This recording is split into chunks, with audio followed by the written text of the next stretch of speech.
a tela convosco. Beleza.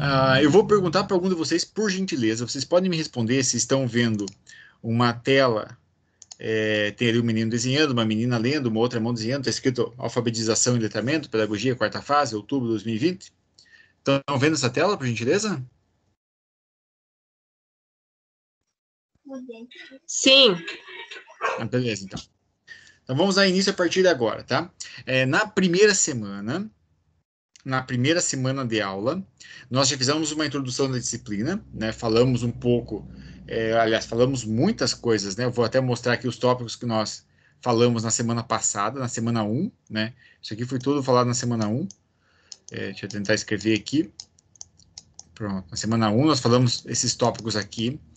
Falamos um pouquinho também sobre consciência simbólica e linguagem escrita, né? Ambas todos esses 5 tópicos aqui dizem respeito aos domínios de habilidade de processamento de linguagem falada e outras são as habilidades relacionadas à comunicação simbólica, né, ou impressa. E eu lembro que eu comentei, inclusive, vocês devem lembrar, de algo que para nós tem que ser uma informação-chave, que é o quê? As crianças, o falar das crianças, ele vai se desenvolver naturalmente, ok? O que obviamente, é passivo de algumas correções nossas, de adultos, professores, está corrigindo a pronúncia, né? O tom, né, de algumas palavras, né? Até mesmo o timbre de voz usadas em determinadas frases, mas o desenvolver vai ser feito naturalmente. A escrita, por outro lado, não se processa de uma forma tão natural. O ensino da escrita, ela é intencional. E é hoje que nós vamos falar um pouquinho mais sobre esses 2 tópicos finais aqui, que seriam a consciência do alfabeto e a compreensão de texto. E estes são tópicos que dizem respeito à comunicação simbólica, né, ou linguagem impressa, que são intencionais. O que isso significa? A criança não vai aprender naturalmente, de uma forma mais ou menos automática, não. Ela vai aprender com intencionalidade, tá? O professor deve ensinar, no caso, né, e a criança vai aprender intencionalmente. Não vai acontecer de uma forma tão natural em casa, por exemplo. Pode aprender em casa, mas vai ter que ser com a intenção dos pais. Tá ok? A partir de agora, então, nós vamos entrar nesse tópico. Eu vou pedir muita atenção de vocês, porque assim, turma, pedagogos devem ter isso em mente. Como se processa as características gerais da alfabetização e do letramento da criança. Ok? Então, o pedagogo tem que ter isso em mente. O que eu vou pedir para vocês agora é que todo o conhecimento que nós tratarmos aqui na aula, ok, né? Então, vários tópicos vamos estar tratando, assim como nós tratamos na semana passada. Tudo isso some-se, tá? Ou seja, seja somado aquilo que está lá no portal, no Ava de vocês, tá, ok? Na terceira semana, na semana que vem, eu vou falar um pouquinho sobre as fases, tá? As fases da alfabetização. Beleza? Vamos falar da fase pré-silábica, da fase silábica, enfim, são 4 ou 5 fases até que nós podemos distribuir em que se processam a continuidade da alfabetização, beleza? Isso eu vou deixar para falar na semana que vem, juntamente com a explicação do momento review, uma explicação final também da primeira tarefa do PIPA e da prática de ensino, que vocês vão estar entregando nos próximos dias, tá? Só lembrando, então, quem tiver alguma dúvida ao longo da aula, né, e quiser comentar, quiser perguntar, participando da aula, fique à vontade, tá bom? Só abrir o microfone e falar, beleza? Ora bem, aqui eu coloquei uma série de letras para vocês, tá? Para falar um pouquinho sobre a consciência do alfabeto, ok? E observe o seguinte, o processamento do que vocês leem a partir de letras do alfabeto, ok? Então, todas essas frases aqui, ó, essas palavras que vão formar essas frases, são formadas por letras, beleza? C, O, N, o S, o C, o I, o E, o N e tudo mais, tá? São várias letras. O conjunto dessas letras aqui, tá? Em dois, ou às vezes em três, vai formar sílabas, perfeito? E a soma dessas sílabas, né? quando trabalhadas em conjunto, vão formar uma palavra, tá? As palavras têm sons, porque as letras têm sons, ok? Por via de regra, as letras sonoras são as vogais, tá bom?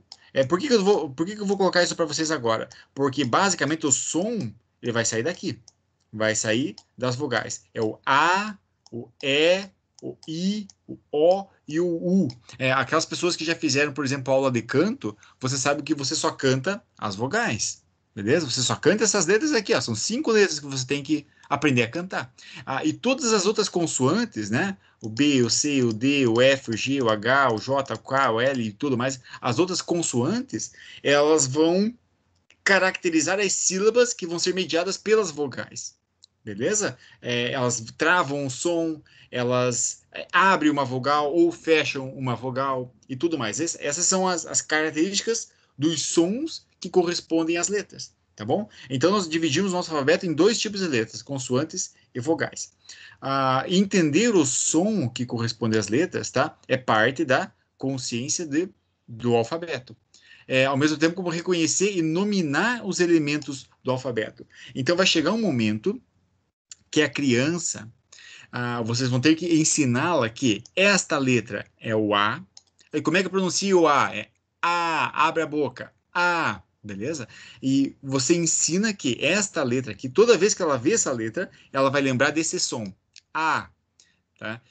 Então, quando ela for ver a palavra, vou dar um exemplo aqui, a palavra abelha, beleza? A palavra abelha, por exemplo, tá? Ela vai ver que este som A vai ser pronunciado aqui e aqui, tá bom? Porque são os 2 locais onde encontra-se esta letra que ela já vai estar reconhecendo no alfabeto, tá? Essa letra só vai reconhecer porque muitas vezes ela já vai saber falar abelha, ela já viu abelhas de verdade, ela sabe falar, já ouviu as pessoas falando sobre abelha, mas ela ainda não sabia que quando ela vê o conjunto dessas letras aqui, significa abelha, tá? Então, quando ela vê que este A tem essa pronúncia aberta, ela vai saber que toda vez que ela vê esse símbolo, ela vai fazer essa pronúncia aberta. O ensino do som das letras é um dos primeiros passos, ou na verdade, é o primeiro passo para gerar a consciência do alfabeto, o som das letras. E vocês vão ver alguns exemplos mais para frente que eu vou dar. Por exemplo, o som do L, né? Tentar fazer um som de L não é uma coisa tão fácil, tá? É L, né? L, né? Você vai tentar tá pronunciando. Mas esse é o som da letra, no caso, o som da letra L. Mas o nome dessa letra aqui é L. Então você escreveria como o nome da letra? Tracinho, L. L, tá? Nós sabemos que nós não ensinamos necessariamente isso daqui para a criança, tá? Você não ensina a separação do nome da letra, mas você coloca para ela como que é feita a pronúncia, tá? L, J, por exemplo, essa aqui é a letra J. Mas como é que se fala J? Né? Como é que eu soletro a letra J, né? É basicamente isso aqui, ó. J, tá? É o nome dessa letrazinha aqui, beleza? E vai chegar um momento que a criança vai ter que saber isso, mas isso faz parte da consciência do alfabeto. Nós vamos chegar agora na formação de palavras, mas para isso eu quero que vocês acompanhem esse diagrama que eu fiz aqui, que na verdade eu adaptei desse livro aqui, né, que é a conceitualização da leitura. E eu vou explicar o passo a passo de como que a criança desenvolve a consciência do alfabeto até chegar à decodificação automática das palavras, bem como seu significado. Não basta a criança saber ler a palavra, por exemplo, ler a palavra calculadora, tá? Se ela não souber o que é uma calculadora, né? O que significa aquela palavra. Então, ela vai ter que ter uma extensão de vocabulário, de significado das palavras. Nós já vamos chegar por ali. Se vocês acompanharem, eu vou pedir a atenção de vocês agora, para quem está assistindo aí, acompanhar um pouquinho essa estrada para a leitura das palavras. Então, o que costuma acontecer naquilo que vem do reconhecimento das letras impressas, que seria aqui, né? Na parte impressa. Então, reconhecimento das letras, né? E aqui, no que diz respeito aos sons. Bom, os sons da palavra, a linguagem falada, né? Ou seja, a linguagem falada. Então, inicialmente, processa-se no lado da linguagem falada aquilo que nós chamamos de consciência das palavras. Nós falamos um pouquinho sobre isso na semana passada, tá? Então, a criança começa a reconhecer, já ouvindo, né, palavras em uma frase, ok? Ou palavras compostas. Quando ela começa a saber assim, ó, chegou a hora da comida. Quando a mamãe fala para ela, por exemplo, o papai falou para a criança, ó, chegou a hora da comida. Ela sabe o que é comida, ela sabe o que é, né, chegou a hora, digamos, o que significa essa expressão, e ela junta essas palavras, né, quando ela ouve, e consegue entender o significado daquilo, beleza? Se a mãe ou o pai falasse simplesmente assim, chegou a hora, uma criança ia ficar, poxa, tá meio perdida, mas chegou a hora do quê? Tem que vir alguma coisa acompanhada, tá? Então ela começa a desenvolver essa consciência da palavra, é um dos primeiros passos, digamos assim, a alfabetização, no que diz respeito à linguagem, a linguagem falada, aos sons. Ao mesmo tempo, tá, simultaneamente, não necessariamente ao mesmo tempo, isso aqui vai acontecer um pouquinho mais tarde, tá? Mas, da mesma forma rudimentar, a primeira etapa da linguagem impressa seria o conceito sobre letra impressa, tá? Antes, muitas vezes mesmo, da criança aprender conscientemente o alfabeto, ela sabe discernir uma direcionalidade do texto, tá? Sabe que você lê um texto da esquerda para a direita, beleza? Ela sabe diferenciar entre figuras e texto, então ela sabe, vai chegar um momento, e é muito cedo da criança perceber isso, que ela vai ver um texto, um conjunto de vários desenhos de letras, né? Que são letras, são pequenos desenhos, mas ela vai conseguir discernir de figura, tá? Não à toa a figura vai chamar mais atenção para ela por causa das formas e das cores e tudo mais, mas ela sabe o que é texto e o que é figura, tá? E ela sabe que daqueles textos, daquele conjunto de letras, saem sons, se você souber ler, tá? E isso geralmente a criança vai adquirir ao longo do tempo por meio de observação, tá? À medida que a criança observa o adulto fazendo, o adulto lendo, por exemplo, ela sabe que aquele conjunto de letras formam palavras e formam sons e, enfim, mais tarde vão trazer ideias. Mais para frente, a criança desenvolve o que nós chamamos de consciência das partes das palavras, tá? Aqui que começam as sílabas e o início de rimas. Você trabalhar com rima é muito importante para a criança, porque a partir dessas rimas ela consegue tem dois fatores interessantes. Tanto ela consegue perceber o som das palavras, né? O pé tem chulé. Por exemplo, eu dei uma frase um pouco rudimentar, mas deu para entender a ideia, né? Mas ela sabe que pé, né, você falou o com acento em letra maiúscula, em uma vocalização aberta, né?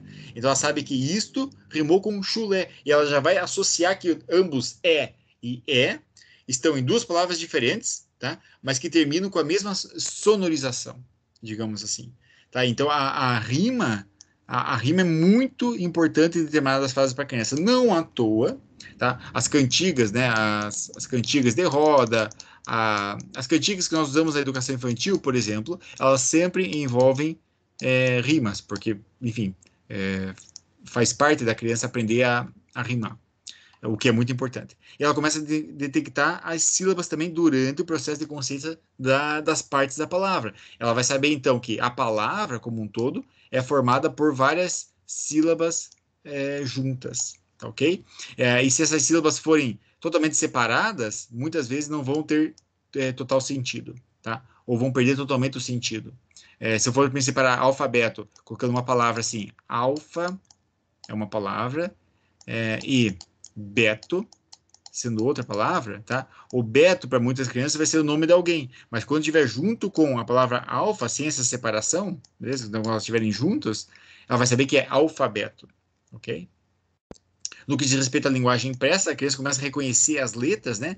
Quer seja o nome das letras, bem como as curvas, né? E o desenho que elas têm. Ela vai saber, a criança vai reconhecendo que isso daqui, uma linha com duas meia-luas, digamos assim, isso aqui é a letra B, tá? Mas isto é B, tá?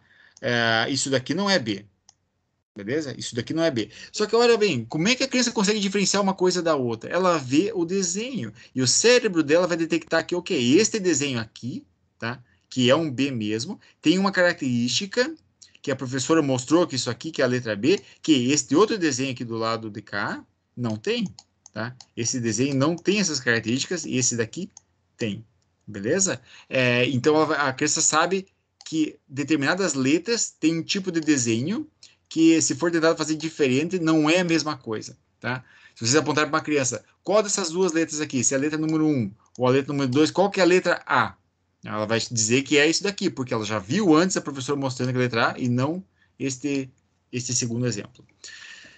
Mais para frente, ela vai desenvolver consciência dos fonemas, né? Ou seja, a combinação e a segmentação dos fonemas. O que seria esse fonema, basicamente? É o conjunto de sons que as palavras vão formando, tá? E por esses conjuntos de sons que as palavras vão formando, ela consegue ter uma interpretação do texto, no caso do texto falado, né? Da mensagem falada.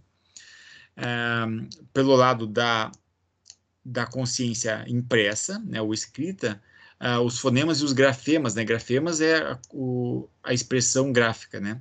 Então a criança reconhece o som das letras e as correspondências que elas têm, e bem como começa a fazer a decodificação de letra por letra dentro de uma palavra ou do conjunto de palavras depois.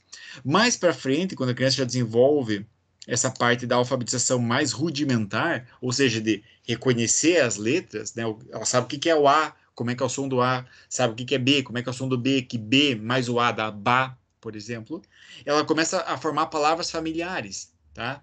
Papai, mamãe, cachorro, né? Carro, cavalo. Formar essas palavras mais rudimentares e que são mais familiares para ela. Por quê? Porque ela vai criando associação, né? Então ela vai ouvindo o professor falar, vai lendo como é que se desenha aquelas letras, e aquele conjunto de letras tem um som, porque o C mais o A é K, beleza? E ela vai somando, a professora vai ensinando que quando soma essa letra, junto, ou essa sílaba com outra sílaba e com outra sílaba, forma uma palavra, e essa palavra vai ter um significado para ela, porque ela já ouviu antes, né? Quer seja o papai comentar, ou a mamãe, ou o vizinho e tudo mais. E por último, a criança vai desenvolver o hábito de ler automaticamente as palavras e decodificá-las de uma forma automática, sem muito esforço mental. Assim como vocês fizeram para ler esses slides, tá? Exceto a parte que eu estou riscando aqui, que está quase, né, inteligível, não dá para entender muito bem, porque eu estou usando o mouse para escrever. Mas assim como vocês vão lendo aquilo que está escrito aqui, a criança vai desenvolvendo também, tá? De uma forma mais ou menos automática. Nós chegamos até o nosso cérebro vai pulando algumas letras ou palavras inteiras e expressões inteiras, mas vai conseguindo absorver a mensagem geral. Por quê? Porque eu já consigo decodificar automaticamente e interpretar o significado imediatamente da palavra. Ora bem, como é que eu desenvolvo então a consciência do alfabeto? A partir desses exemplos, tá? Alguns exemplos simples seria como dar um nome para as letras, tá? Então a criança vê essa letra aqui, o que significa conhecer uma letra, tá? Essa aqui é a letra A. Conhecer o formato da letra A, ou seja, ela sabe que o formato certo é este, que está aqui no slide, e não isso daqui. Isso aqui não é a letra A, beleza? Então ela sabe que este desenho aqui que o professor fez tem diferença, tá? É diferente desse daqui, que é o certo, beleza? Então ela vai saber que toda vez que ela vê este símbolo, ela sabe que o som é a A, tá? Mas eu tenho que ensinar isso para ela. Conhecer o som que faz a letra, como é óbvio, né? O som disso aqui não é I, ou O, ou V, ou M, ou coisa assim. É A, né? Um som aberto. Habilidade de escrever ou desenhar, ok? Então ela vai ter que inicialmente copiar esse desenho, tá? Então, aí é muito enriquecedor os caderninhos que tem. No meu tempo existia aqueles caderninhos pontilhados, por exemplo, tá? É que você deveria ligar os pontos. Então, aqui vou fazer uma letra A, letra maiúscula, por exemplo. Então, você deveria ligar os pontos, tá? E era muito enriquecedor porque a criança pegava o lápis e ligava aqueles pontos e conseguia formar a letra A. Ela vai ter que saber desenhar essa letra aqui. E dizer, né, rapidamente o nome da letra, por exemplo. Isso aqui, depois de um tempo, a criança começa a dizer os nomes da forma mais rápida que ela pode, mas identificando as diversas letras do alfabeto. Essa é a A, essa é T, essa é a H, essa é a Z, essa é a Y, essa é a K e tudo mais. A partir do que ela vê nos símbolos desenhados, ok? Ah, né, continuando essa parte da consciência do alfabeto, as crianças elas necessitam saber que, por exemplo, as letras têm características como linhas retas, curvas, círculos, né, caudas e túneis. Isso aqui é uma característica da letra B, ou seja, tem linhas retas e tem semicírculos. Isso aqui é uma característica da letra C, que é simplesmente um semicírculo.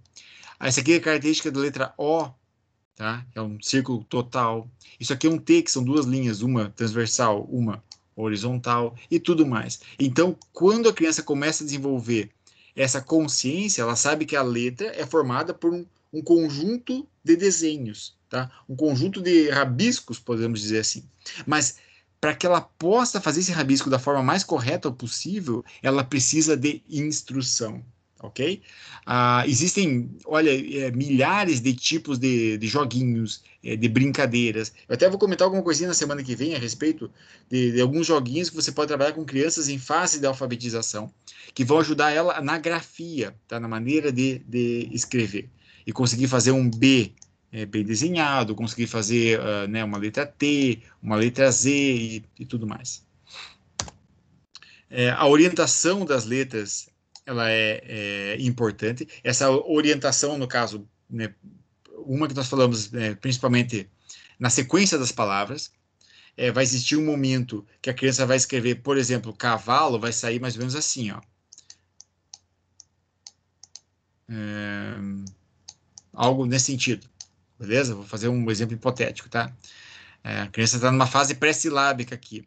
Então, ela sabe que ela viu as letras da palavra cavalo, ela está fazendo isso daqui, ela está copiando as letras, mas ela ainda não conseguiu automatizar a sequência delas, por exemplo, a orientação como elas estão. Que é que deve ir da esquerda para a direita, essa pronúncia, e mais cedo ou mais tarde ela vai ter que achar como é que é feita a soma desse conjunto de letras aqui. Faz parte da criança, né, necessitar saber para desenvolver a consciência do alfabeto, que é uma maneira específica de formar cada letra, tá? Então eu formo o B dessa forma aqui, o Z é formado desta forma aqui, com 3 riscos eu formo a letra Z, tá? A letra F, por exemplo, é formada desta maneira, tá? Então existe uma maneira específica de desenhar. Cada letra tem um nome e 2 formas, né? A letra maiúscula e minúscula. Isso aqui, pessoal, até vou fazer um comentário muito interessante. Muitos professores dizem que é certo você ensinar primeiro as maiúsculas, depois as minúsculas. Outros dizem o contrário, enfim, tá? Eu vou dar a opinião, né, a minha opinião profissional e pessoal, que diz assim, ó, na prática não faz diferença, tá? Faz diferença maiúscula e minúscula, mas o ensino não. Então, você ensina ao mesmo tempo. O ideal é você ensinar ao mesmo tempo, tá? Por que que essas evidências que dizem que ensinar ao mesmo tempo é melhor? Por quê? Você vai colocando para a criança que isto é A, beleza? E isto é A também. Mas esse daqui é maiúsculo, esse daqui é minúsculo. Eu uso maiúsculo para nomes de pessoas, nome de cidades, nome de país, início de frase e tudo mais. E eu uso minúsculo para o restante, ok? Mas você já vai ensinando que ambas as letras têm o nome de A e ambas as letras têm o mesmo som. Por que que eu digo isso? Você ensinar ao mesmo tempo as maiúsculas e minúsculas. Porque se eu ensinar primeiro as maiúsculas, por exemplo, eu vou ensinar todo um alfabeto assim, tá? Aí vai chegar um momento que a criança vai se deparar com esse A aqui, ó, que é minúsculo. E ela vai ter dificuldade em saber que esse daqui também é o A. Ué, mas a professora falou que é assim que é o A, não assim. Aí você vai ter que dizer, não, mas na verdade tem a forma maiúscula, a forma minúscula. Então, para você evitar esse desgaste, ensina as duas ao mesmo tempo. É a melhor maneira, né, cientificamente comprovada de fazer a criança pegar o alfabeto, tá? Maiúsculos e minúsculos ao mesmo tempo. E ela vai chegar um momento que, através, para desenvolver, no caso, a consciência do alfabeto, que ela vai saber que cada letra está conectada com pelo menos um som, tá?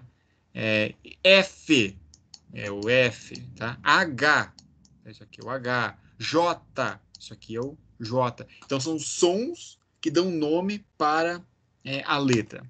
Perfeito? Turma, né, está caminhando aqui na aula, estamos indo bem, eu acho. Eu acho que vocês estão acordados aí me ouvindo. Queria perguntar, ficou alguma dúvida até agora? Querem fazer alguma pergunta? Algum comentário? Estão me ouvindo ainda? Como é que está o ritmo, tá bom? Alguém se manifesta, por gentileza? Tudo certo. Então, beleza. Posso seguir, então? Vamos em frente. A compreensão de texto. Tá, agora, pessoal, eu só vou fazer uma pausa aqui, fazer um comentário agora para vocês. Até vou fazer o sinal de pause. Ok?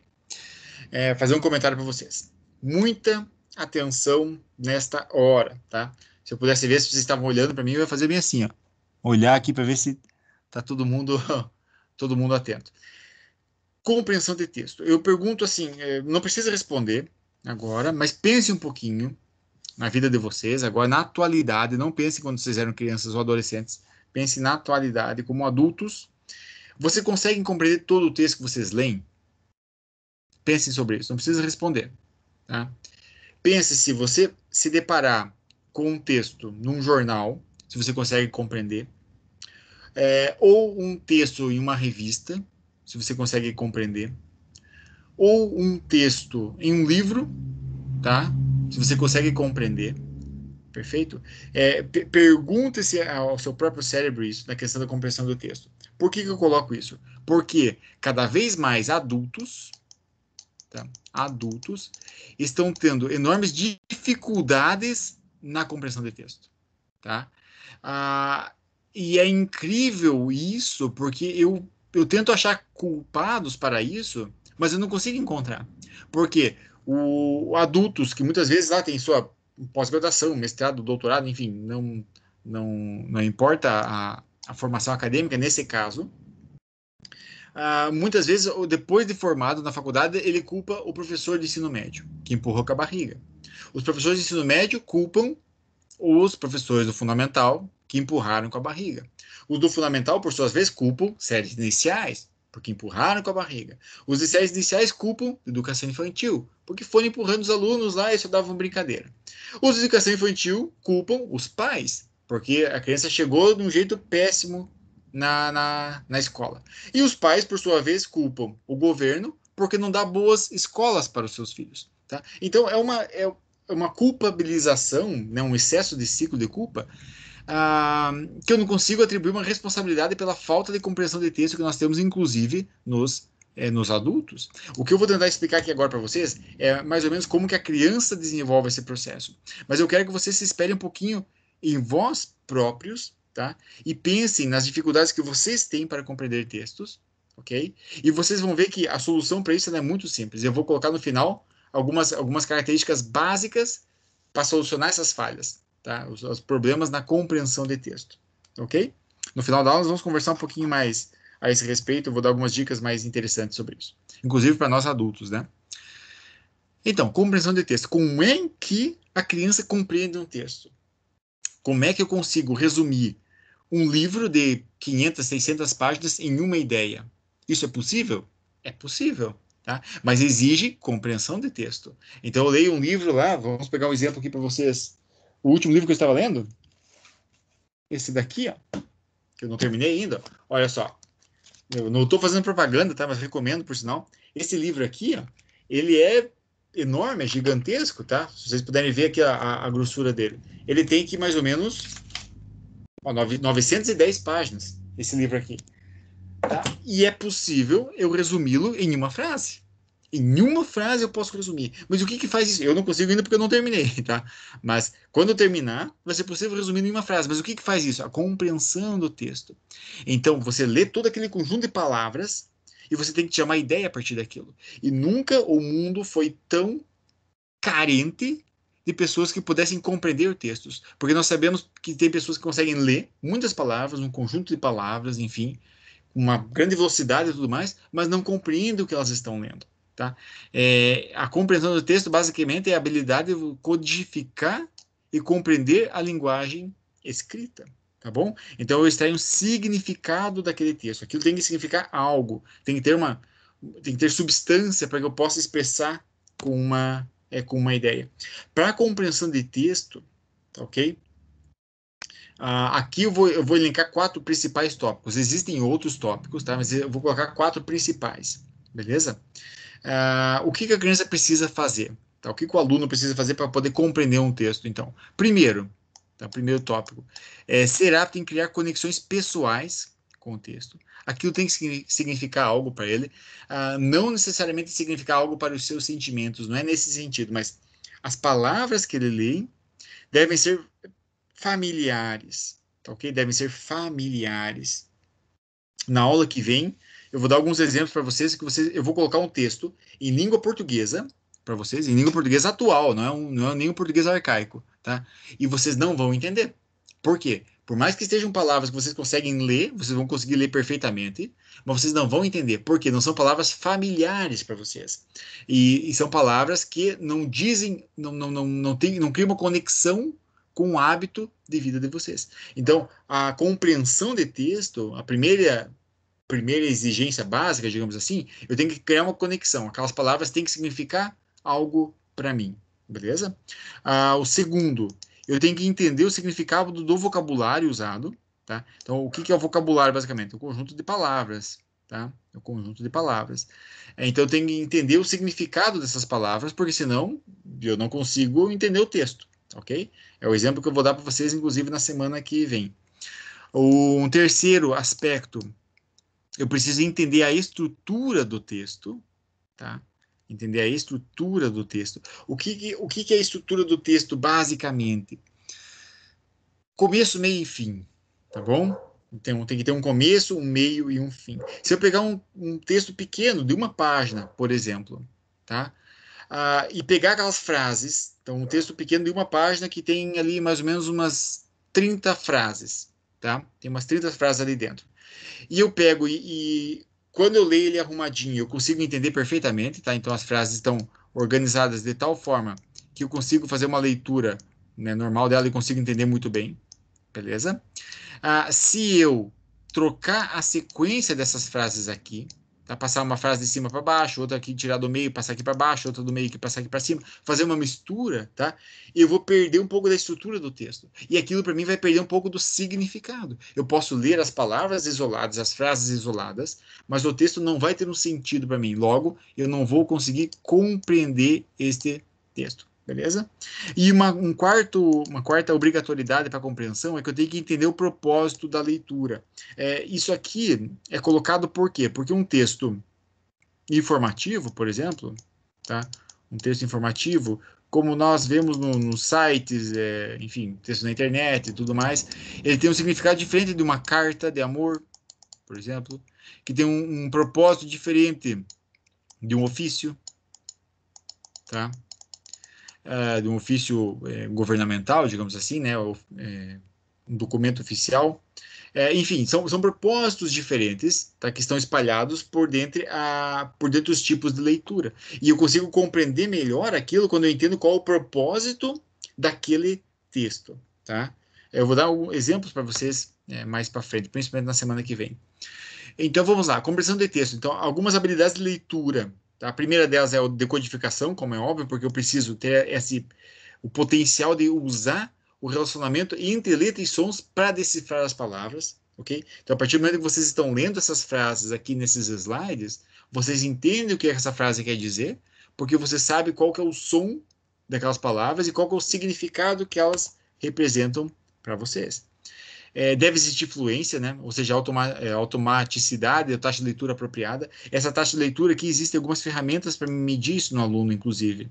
Tá? Eu posso medir a taxa de leitura dele, que é o número de palavras que ela lê por minuto, tá?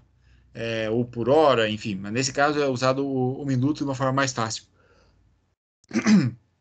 Perdão. E então, quando eu tenho fluência, tá, que é uma automaticidade de taxa de leitura, é mais fácil para mim compreender o texto. Eu posso ter uma criança que já é alfabetizada, mas se ela lê o texto com muita fragmentação na leitura, com muita pausa, né, com muita interrupção, porque ela não consegue entender muito bem, quando ela terminar uma frase, ela nem vai lembrar do que existia no começo da frase, porque ela exigiu muita atenção em palavra por palavra e perdeu todo o significado do geral do texto, da compreensão.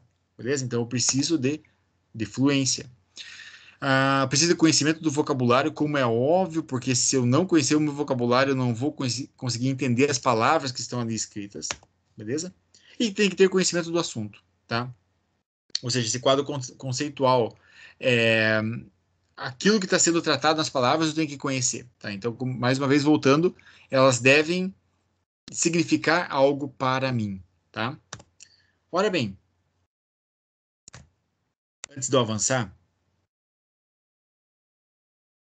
eu vou colocar agora aqui para vocês, então, algumas dicas, tá?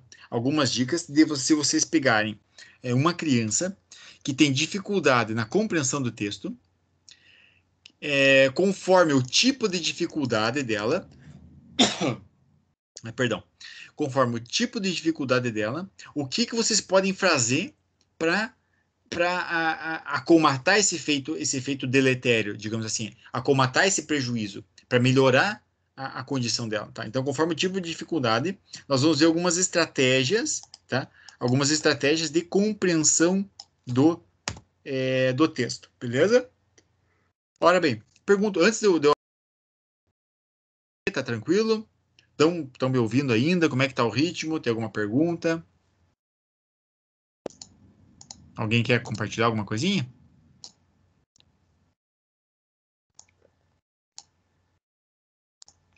Oi.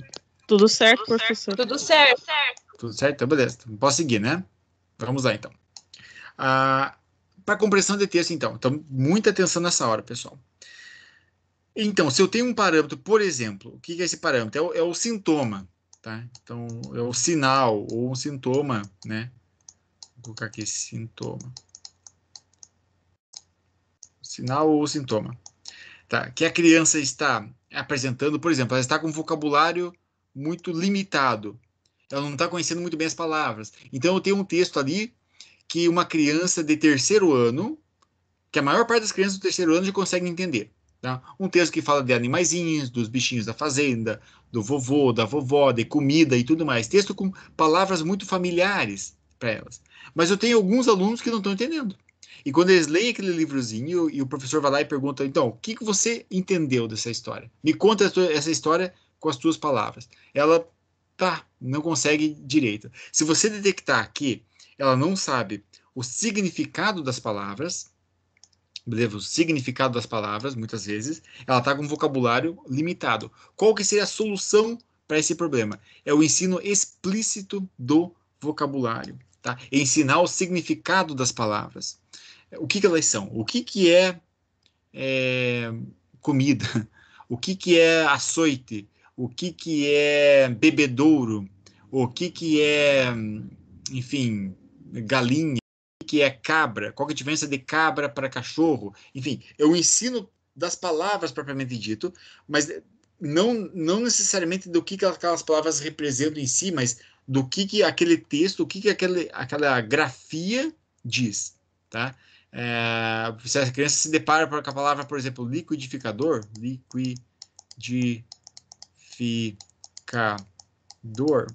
por exemplo, é uma palavra comprida, é um palavrão, digamos assim, né?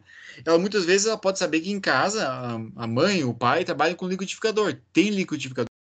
Ela já ouviu falar essa palavra várias vezes, mas quando ela se depara com isso no texto, ok? No texto ela não sabe o que é, beleza? Então eu tenho que ensinar para ela, tá? O que é o liquidificador? O liquidificador é aquilo que muitas pessoas têm em casa, que bate e faz isso. Ah, a mãe tem um em casa. Opa, então já ligou, já fez uma conexão. Então toda vez que ela se deparar com L, I, Q, U, I, com essa palavra liquidificador, ela vai saber o que é. Então tem que ensinar o vocabulário explicitamente. Um outro sintoma que muitas vezes ocorre na falha da compreensão de texto é o conhecimento prévio do assunto diferente entre os alunos. Ou seja, se eu estou trabalhando em uma sala e eu estou falando, por exemplo, sobre... vamos dar um exemplo. Tentar dar um exemplo simples. Sobre aeroportos, tá? Sobre avião. Eu vou falar sobre avião com alguns alunos. Ora bem, na nossa região tem alunos que talvez do primário que já viajaram de avião. Outros não. Outros nunca pisaram no avião, muito menos num aeroporto.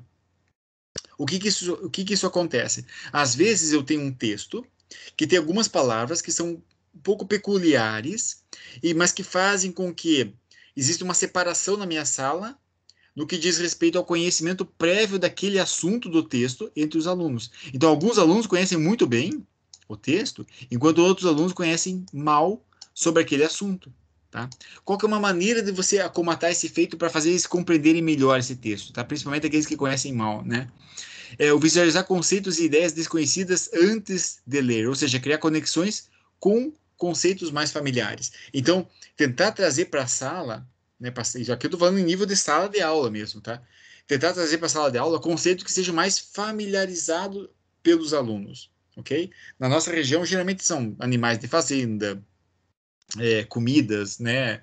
Enfim, coisas que são mais habituais a eles, tá? Enquanto talvez um povo litorâneo, um povo que mora no litoral, né, Florianópolis, Joinville e tudo mais, eles podem falar de alguns assuntos que aqui nós não podemos falar.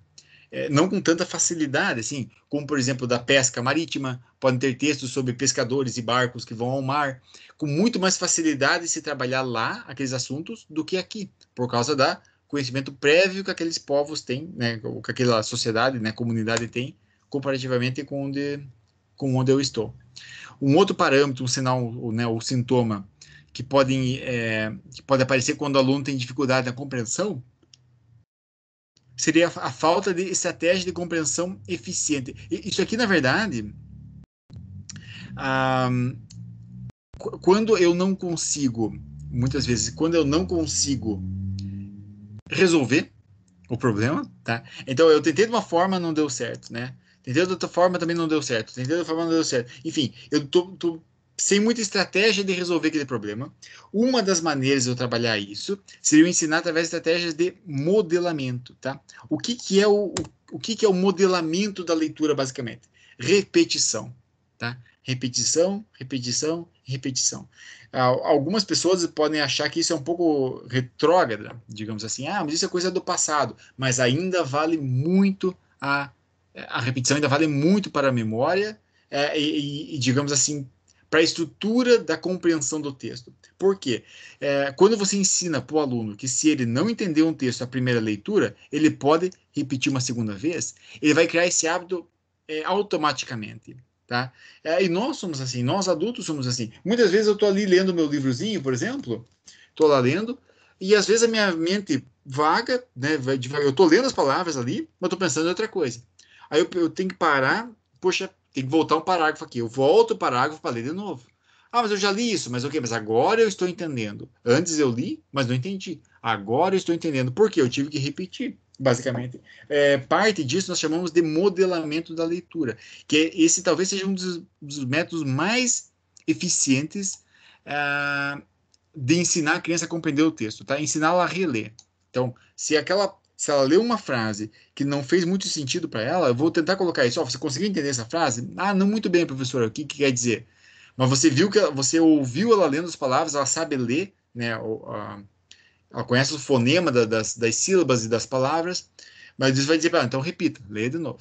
Tá? Você conhece a palavra aqui? Conheço, então leia de novo. E ela vai lendo, vai lendo, vai lendo, e vai chegar um momento que ela vai conseguir entender. Tá? Pelo menos de uma forma mais ou menos natural. Tá ok? Para me ensinar o vocabulário, no que diz respeito ao vocabulário, né, que é o conjunto de palavras, tá? Idealmente, né, pelo menos no sentido inicial, eu tenho que focar primeiro nas lições de palavras-chave, né? São palavras que eles estão mais ou menos acostumados a ouvir. E eu ensinar para eles alguns sinônimos, inclusive, né, palavras que são parecidas, perdão, palavras que são parecidas nos significados também. Eu ensino também o vocabulário intencionalmente, né? Algumas definições explícitas, tentar usar palavras que os alunos já conheçam, beleza? E o ensino do vocabulário, ele se dá geralmente com um texto interessante. Então, você leva um texto, né, um livrozinho para os alunos, tá? Você leva um texto interessante, e esse texto vai levantar algumas dúvidas deles, de algumas palavras que eles não conhecem especificamente. Então, você pega aquela palavra lá e explica o que ela é, tá? Como que se pronuncia, como que se escreve, tudo mais, explica o que ela é. De maneira que quando o aluno for confrontado de novo com aquela palavra naquele texto, ou em outros textos que possam vir, ela vai saber o que significa de antemão. Atividades escritas, como é óbvio, né? A partir eu começo a compreender meu texto lendo, mas eu reforço boa parte da compreensão de texto a partir do momento que eu escrevo, tá? Mais uma vez, pessoal, mais uma vez, a importância do diário, tá? estimulem os seus adolescentes, alunos adolescentes principalmente, a ter isso daqui. Tá? Que ela consegue se expressar melhor na linguagem de escrita e, consequentemente, entender um pouco mais do que ela está escrevendo e lendo. Discussões em sala de aula, geralmente mediados por algum livro, por alguma historinha que você conta. E tentar ensinar vocabulário usando o contexto, né, para explicar palavras com múltiplos significados. Isso aqui já é um momento um pouco mais adiante, vocês vão observar, mas vai acontecer esses casos aqui, né? Palavras que é a mesma palavra, mas tem um significado diferente, tá? Um exemplo disso, carteira, por exemplo, tá? Carteira. Então você vai dizer para o aluno, ó, assente, né? Ou, aliás, coloca o teu material em cima da carteira. Então ele sabe que a carteira é a mesinha, tá? Mas se você disser assim que o aluno ouve em casa que o meu pai perdeu a carteira, você vai partir do princípio que é a mesa ou é a carteira de dinheiro, tá? O aluno, ele pode ter uma concepção, aí quando ele ouve o professor falar, ele vê que aquela palavra pode ter vários significados, tá? Ou se tem um outro exemplo, se tem uma mulher que trabalha no correio, por exemplo, e entrega a carta, ela é uma carteira, né? Então no correio tem o carteiro e a carteira. Então aquela mulher é carteira, mas ela pode sentar na carteira e perder a carteira. Tá entendendo? Ou seja, a mesma palavra tem múltiplos sentidos. E o sentido dela vai variar conforme o contexto. Então, se eu estou lendo um texto que fala sobre dinheiro e eu vejo a palavra carteira, eu já consigo criar uma conexão mais fácil que é a carteira de dinheiro do que se fosse a carteira de correio, por exemplo, e vice-versa. Né? E agora, eu vou partir para a parte final da aula. Antes de eu avançar nessa parte aqui, pessoal, tá? Eu vou falar do modelo de alfabetização inicial. Eu pergunto para vocês, mais uma vez, por agora, porque talvez agora eu vou chegar na parte mais densa, então eu vou precisar muito da atenção de vocês.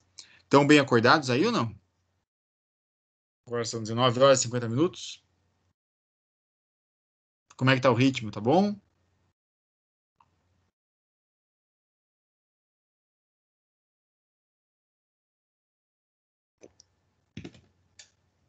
Tá Oi, bom, estão me sim, ouvindo? professor. Tá tranquilo? Beleza, muito obrigado. É bom saber que tem alguém acordado aí. Ah, então tá bom, agora eu vou falar do modelo da alfabetização inicial. Turma, este modelo aqui, tá? É um modelo preconizado aqui no caso, né? Aquilo que eu comentei até na aula passada, né?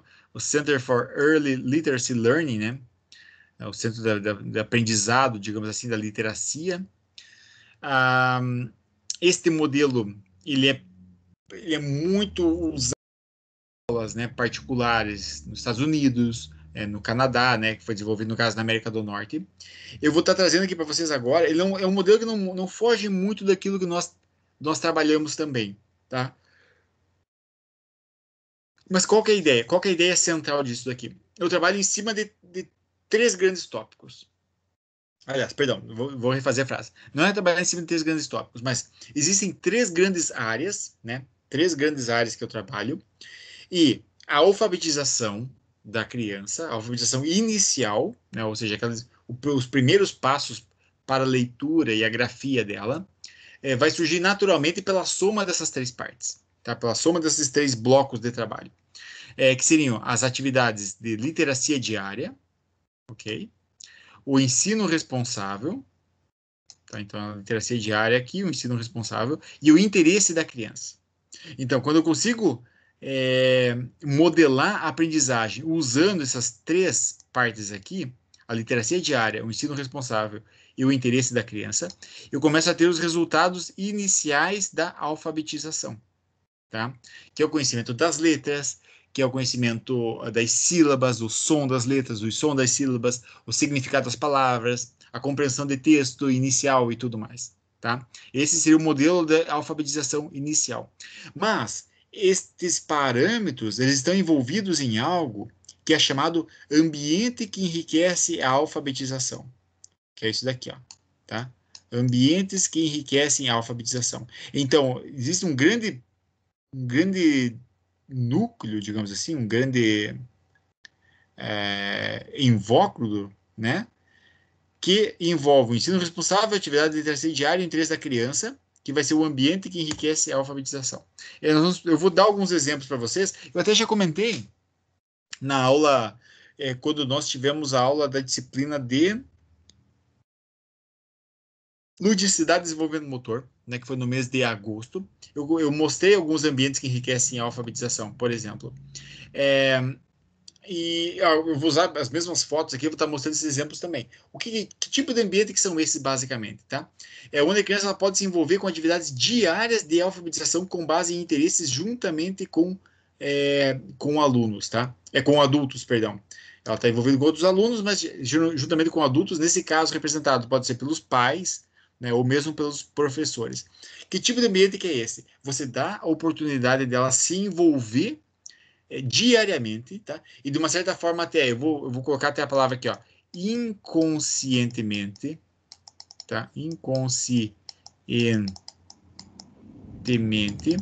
com as letras, tá? Então ela vai ver letras o tempo todo, ela vai estar vendo a letra A, a letra B, a letra C e tudo mais, vai estar vendo palavras, ela vai estar vendo letras ao lado de palavras que começam com aquela letra, por exemplo, e tudo isso vai criando ligações no cérebro dela, tá? Esse tipo de ambiente que enriquece a alfabetização é muito importante para o desenvolvimento da primeira alfabetização, ou da alfabetização inicial, tá? Isso estimula a criança a participar em atividade através, no caso, de estimular a criança a participar em atividade de linguagem e literacia, ok? Esses ambientes também são interessantes, convidativos, confortáveis e com materiais armazenados de fácil acesso. Eu vou citar até exemplos com fotos aqui para vocês que já vão entender, tá? O uso do material, no caso do material, significa que a criança usa com um propósito específico. Por exemplo, tá? Como é que eu vou incorporar os materiais, né, para torná-los de forma funcional?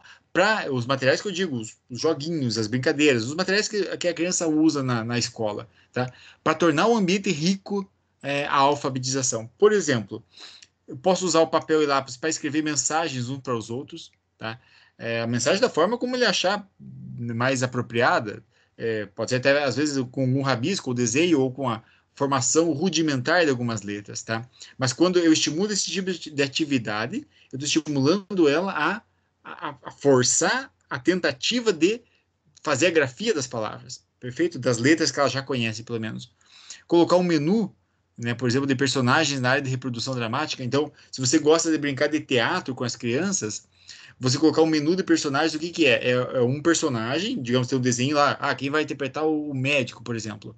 E tem algumas características do médico, tá? E essas características estão escritas lá, é alegre, é sério, é disciplinado, é responsável, enfim. Então a criança vai ter que tentar incorporar aquilo, mas a partir do que ela leu, basicamente, tá? Eu acabo enriquecendo o ambiente e incorporando alguns materiais de uma forma mais ou menos funcional. Fornecer às crianças catálogos, livros, jornais, revistas na área de leitura, ou seja, ter muita, muita, muita disponibilidade de textos, tá? Textos diversos, beleza? Então, quanto mais tipos de textos diversos eu tiver para a minha criança, melhor, porque ela vai se deparar com grafias, né? No caso, com a grafia, com a letra impressa, digamos assim. E aquilo vai entrando no cérebro dela. Eu comentei até na disciplina de ludicidade e desenvolvimento motor, eu mostrei algumas fotos, né, de algumas escolas, eu vou usar inclusive as mesmas para citar aqui. Por exemplo, esse ambiente aqui, ele enriquece a aprendizagem e a alfabetização. Pequenos exemplos disso, tá? Eu não vou nem focar tanto nos brinquedos, ok? Mas se vocês observarem aqui no canto esquerdo da imagem, canto inferior esquerdo, aqui tem um tapete com números, tá? E letras, maiúsculas e minúsculas. Não aparece direito, mas ele tá nesse cantinho aqui, ó, né? Ora bem, a criança vai se deparando com aquilo e vai sendo estimulada inconscientemente, tá? Porque o ambiente está preparando para aquilo. Então, quando você vai desenvolver uma brincadeirinha, por exemplo, com cores e alfabeto, tá, ok? Então, você pode fazer um tapete em que o A é amarelo, tá? Porque A é de amarelo, o B é de branco, o C é de cinza, o D de pensar uma cor com D dourado, né? E por ali vai. Enfim, você começa a criar esse contexto para ela, você consegue brincar com ela naquele meio. E aquilo você vai forjando no cérebro dela inconscientemente que aquelas letras representam algo e a representatividade daquilo ela consegue entender. Tá? Outros dois exemplos, por exemplo, né? Outros dois modelos, eu até já mostrei em outras aulas para vocês. Essas aqui são escolas, no caso da Orlando, em Orlando, na Flórida, nos Estados Unidos, e não são difíceis de conseguir reproduzir na nossa terra. Tá? Às vezes a gente acha, nossa, mas isso aqui é primeiro mundo. Não, mas quando você observa o tipo de sala aqui, por maiores que sejam, obviamente o tamanho é um pouquinho diferente, mas o tipo de material não é muito difícil de nós conseguirmos. E eu consigo sim criar um ambiente propício para esse tipo de aprendizagem. Olha só esse tapete aqui, por exemplo, tá? É um tapete que tem vários desenhos, e dentro do desenho tem a letra que representa o início do nome do desenho, ok? Então, aqui no caso está em inglês, então o B de bird, né? Então, dentro do passarinho tem letra B, maiúscula e minúscula.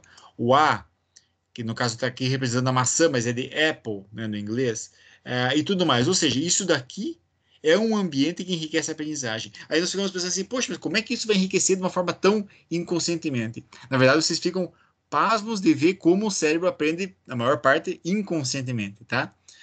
75% do aprendizagem é não intencional, ok? Então você vai estar agindo em 25%. Tá? E o outro 75% é praticamente não intencional.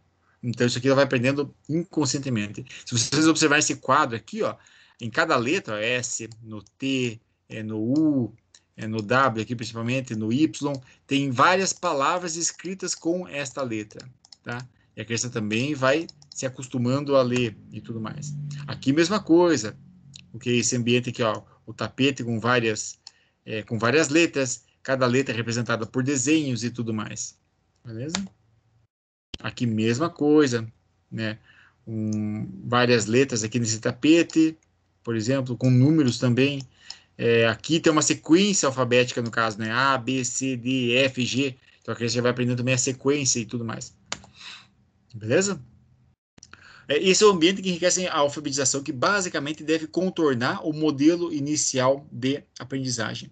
Em segundo lugar, nós temos que trabalhar em cima do interesse da criança. Por quê?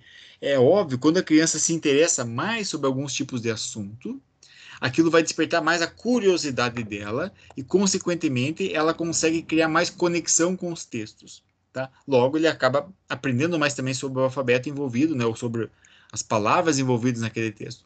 Então, vale a pena eu me perguntar, ou pelo menos reconhecer, perguntar para as crianças quais são os interesses delas. Tá? A criança pode ter diferentes tipos de interesse, pode ser pessoal ou mesmo situacional. O que significa cada um deles? Né? O pessoal é aquilo que vem do gosto, né, do gosto individual. E o interesse situacional geralmente é mais temporário. Então, em época de Copa do Mundo, por exemplo, a criança se interessa mais por futebol. Em época enfim, de repente saiu um filme novo da Frozen lá, as crianças vão se interessar mais por aqueles tópicos de filme infantil e tal, porque são interesses mais situacionais, tá? Aqui eu até coloquei grifado, porque o interesse muda ao longo do tempo, obviamente, né?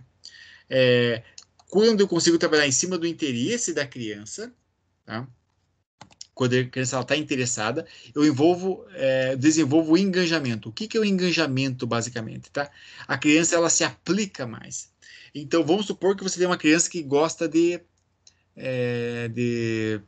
sapos, por exemplo. O Pedro gosta muito de sapo. Então, eu vou trazer um texto para ela que fala sobre sapo. Tá? Eu estou dando um exemplo específico de uma criança. Né? Eu posso aplicar isso para uma turma toda, por exemplo. Mas vamos pegar o exemplo de uma criança que está com dificuldade em compreensão de texto e tudo mais, alfabetização, e eu sei que ela gosta de sapo. É o Pedrinho. Então, eu vou trazer um texto que fala sobre sapo. E aquilo, ela começa a se enganjar mais. Porque eu já estou trazendo algo que vem do interesse dela. Quando ela se enganja mais, ela desenvolve uma competência. Tá? O que é essa competência? Ela acaba sabendo mais sobre aquilo. Ela acaba tendo mais informação com aquilo porque ela sabe que ela gosta de sapo e ela vai estar aprendendo mais sobre um assunto que ela gosta e a partir dessa competência ela vai chegar a dominar aquele conteúdo. Não dominar como um adulto domina, tá? Mas geralmente ela vai conseguir expandir o interesse dela a respeito daquele tópico. Consequentemente, aquilo vai gerar mais interesse e tudo mais. Ora bem, essas quatro partes desse ciclo que eu coloquei aqui vão desenvolver a alfabetização da criança, tá? Porque eu fui trabalhando com ela tópicos de textos e palavras e sílabas, com figuras e tudo mais, que estão dentro do interesse dela. Então, ela já está mais voltada a ser mais curiosa naquele tema, ok? Por via de regra, né? Meninos gostam muito de esportes, então é algo que vale a pena eu trabalhar o esporte junto com a alfabetização, trazer esses tópicos, fazer eles casarem junto, né? Porque busca o interesse da criança ao mesmo tempo, né? Meninas gostam de desenho animado, por exemplo, ou de brincar de bonecas. Atividades de literacia diária. Qual que seria o outro tópico em cima da atividade de alfabetização inicial? Tá? O outro tripé seria a literacia diária. O que é aquilo da literacia diária? É o contato diário, né, frequente, periódico, com textos, tá? Geralmente é baseado em interesse, ou seja, então a criança tem aquele contato em casa, ela vai buscar um livrinho que ela gosta, né, que vem do interesse dela, ela vai assistir um programa de TV que ela gosta, ou seja, aquilo que é feito na rotina, né, rotineiramente, diariamente. Eu preciso fornecer oportunidade para aprendizado do alfabeto e da linguagem, ok? É, Hoje, por exemplo, que as crianças gostam muito, com crianças de 6 anos já conseguem operar um smartphone com facilidade, né? Então ali tem lá os seus tablets e telefone celular e tudo mais. Então, hoje já existem muitos aplicativos e jogos que estimulam a aprendizagem do alfabeto e da linguagem, tá? São quebra-cabeças com figurinhas, com as figuras das letras, por exemplo, com sons de letras e brincadeirinhas e tudo mais. Então, são maneiras de você estimular através da ludicidade, a alfabetização, tá? Isso diariamente, isso foge daquele contexto que é feito só nas horas de sala de aula, mas é aquilo que pode ser feito diariamente em casa também. Eu preciso fornecer oportunidade para adquirir e usar essas habilidades relativas à alfabetização, né? Para adquirir e usar essas habilidades. Ou seja, ela vai adquirindo esse conhecimento, essa informação a respeito, mas ela precisa usar em algum lugar. Então, quando eu forneço esse tipo de oportunidade, eu enriqueço mais ainda a literacia dela. O professor pode estimular isso, por exemplo, pedindo para a criança a escrever em poucas frases o que ela fez no final de semana, né, em casa. Ou seja, ela vai usando aquela habilidade de escrita dela para fazer algo, né, algo construtivo, digamos assim. E essa atividade de literacia diária, ela precisa basicamente acontecer frequentemente, tá? Ou seja, com a maior frequência possível. Como comentei anteriormente, para fugir daquele contexto totalmente formal, tá? O que seria o contexto totalmente formal do ensino? É escolar, tá? O contexto escolar. Então, a literacia diária é aquela que eu consigo fazer no contexto fora da escola, tá? É em casa, é na rua, é na casa do vovó, é, enfim, no parque. Então, são outros contextos que eu consigo desenvolver num aspecto mais informal, para mostrar para a criança que o contato com as palavras e com textos, e com a compreensão e também com a linguagem escrita e tudo mais, não existem só dentro da escola, mas também existem, enfim, existem em todos os lugares do mundo todo, tá? Então tem que confrontar ela diariamente com esse tipo de parâmetro, tá ok? Por último, né, como é que eu desenvolvo essa literacia diária informal? Como que isso é aplicável, basicamente? São atividades não estruturadas, né, ou seja, não é feito dentro de uma estrutura de sala de aula. Primeiramente direcionada pela criança, né, com o adulto sendo apenas um facilitador, ou seja, vale a pena você buscar o interesse da criança junto. Vou tentar dar um exemplo simples, até um joguinho, tá? Então você coloca opções para a criança, olha, tem esse jogo aqui, esse jogo aqui, esse jogo aqui e esse jogo aqui, tá? 4 jogos que você sabe que podem desenvolver a alfabetização e a compreensão de texto e tudo mais. Então você bota para a criança escolher um daqueles, não simplesmente você escolhe, mas eu quero esse aqui, papai. Ela escolheu um joguinho lá. E você acompanha ela brincando junto com aquele joguinho. Mas veio do interesse dela, tá? Quando vem do interesse da criança, é muito mais fácil dela acabar aprendendo. Eu preciso tender a ocorrer, aliás, isso tende a ocorrer durante a rotina diária, mais do que em situações planejadas, né? Por isso que nós chamamos de literacia diária informal. E ocorre em ambientes ricos à alfabetização e à leitura. Eu tenho que proporcionar isso para ela, tá? Então, agora, como professores, você deve estimular também os pais a deixarem em casa oportunidades para a criança ler. Tá? Tem muitos pais que escondem revistas, escondem livros e jornais, porque não quer que a criança pegue. Mas a criança tem que pegar.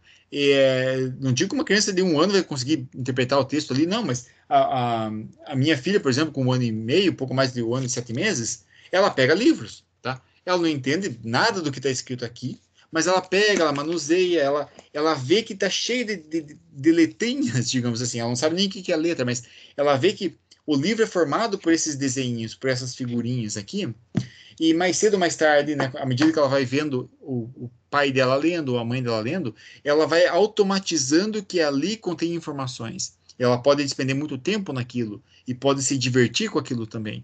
Então tem que oportunizar esse ambiente rico para ela, tá? Ah, é isso. Eu acho que nós conseguimos encerrar esse conteúdo com muita qualidade hoje ainda. É, olha, falei bastante, né? Se desse para contar o número de palavras, são milhares de palavras que eu falei. Agora, pessoal, eu pergunto para vocês: ficou alguma dúvida? Algum comentário? Alguma pergunta? Abra o microfone e falam, comente alguma coisa. Não deixe só o professor Matheus falando. Deu para entender o conteúdo da aula ou não?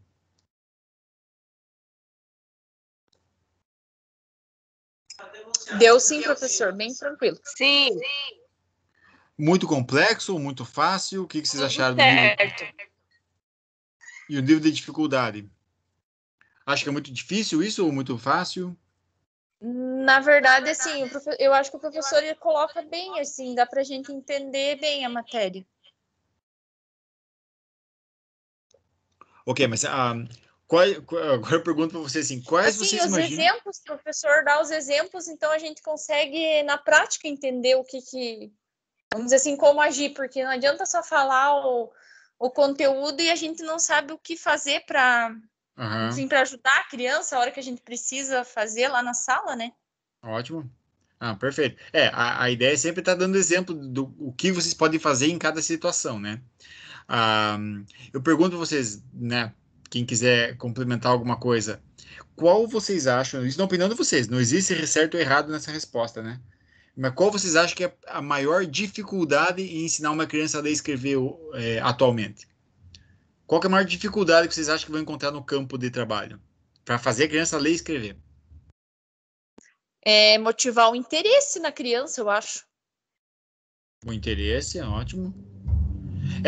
Daí a partir do momento que você estimula o interesse dela, que você conhece o interesse, aí as coisas se tornam um pouco mais fáceis, né? Alguém mais pensa que tem alguma outra dificuldade?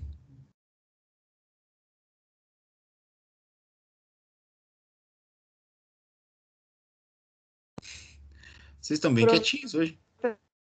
Oi. E assim, os desenhos animados que as crianças assistem atualmente, também eles já trazem bastante informações, né, professor? Ensinando eles até a letras, os números. Às vezes eles conseguem já ir aprendendo só de assistir esses Exatamente. desenhos, né? Exatamente. O, A, a o meu, pronúncia das o meu filho palavras. Sim, o meu filho tem 3 anos, professor. Ele conhece os números até 10, ele conta e ele sabe quais são os números. E a gente nunca ensinou ele. Eu até me assustei o dia que eu vi que ele sabia, que é dos desenhos que ele assiste na TV. Aham. Não, olha, nossa, enfim, hoje em dia a televisão pode ser um inimigo, mas pode ser um aliado também, né? Muito forte do professor. O outro estímulo que eu digo para vocês é algo que pode vir ajudar mais para frente e a criança ela gosta, toda criança gosta, os adultos também, porque se envolvem, interagem, são os smartphones, né? Os joguinhos de celular, de tablet, por exemplo. É, a criança, às vezes, ela se apega mais do que ela se apega até com a TV, com os desenhos nos joguinhos, nos smartphones, porque ela participa mais, né?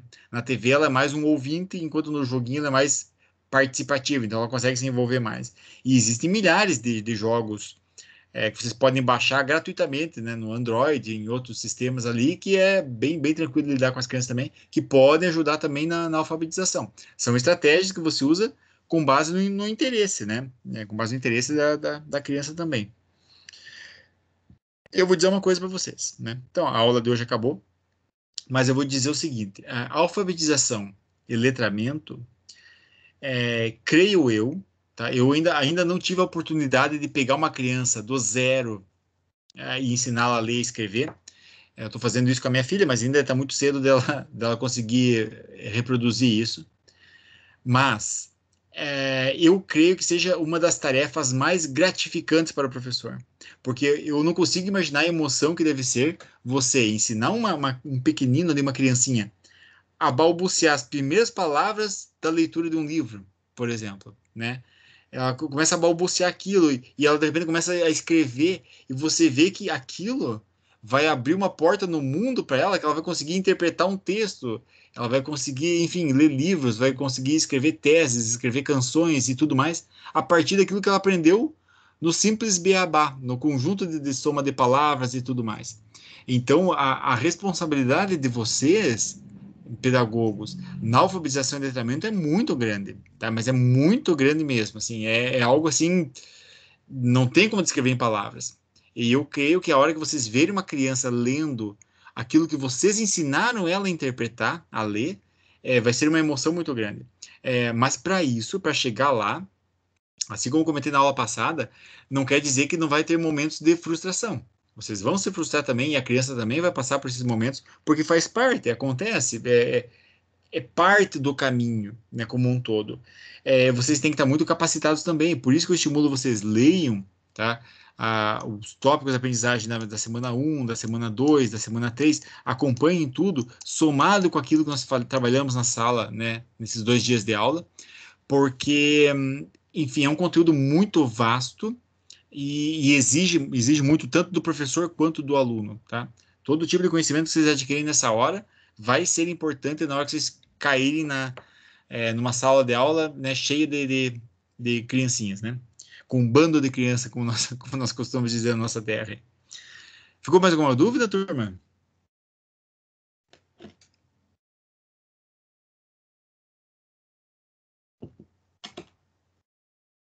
Nenhuma?